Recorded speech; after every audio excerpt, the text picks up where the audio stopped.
Okay, so for question 8, we have the reaction H2 plus F2 makes HF, and it's in equilibrium. They're all gases, and it says that they put in a 1 liter flask, they put in 4 moles of H2 and 4 moles of F2, but then they open the valve, so it's a 2 liter flask.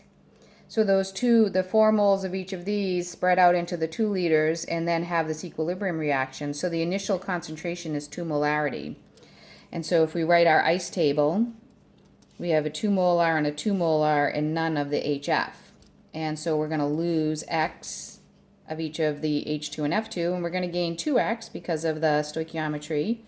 And so at equilibrium, we'll have 2 minus X and 2 minus X and 2X.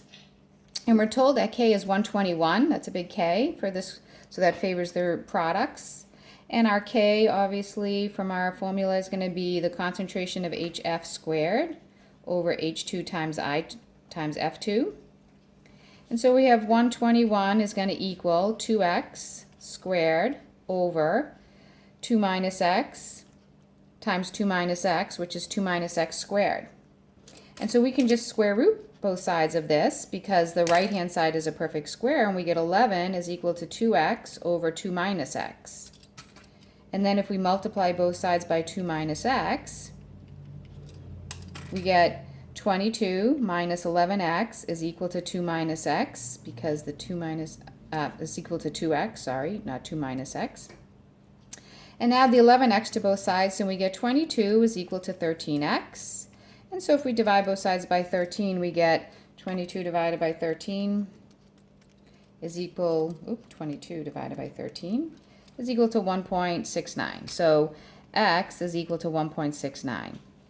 Now, the question is, how many moles of H2 are present at equilibrium? So the molarity of H2, the molarity is going to be 2 minus x. So 2 minus 1.69 gives us 0.31 molarity. But because we want the number of moles is the molarity times the volume, so 0.31 times 2.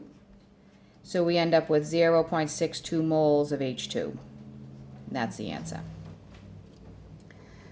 Okay, and then if we go down, we'll do number 9 on the next video.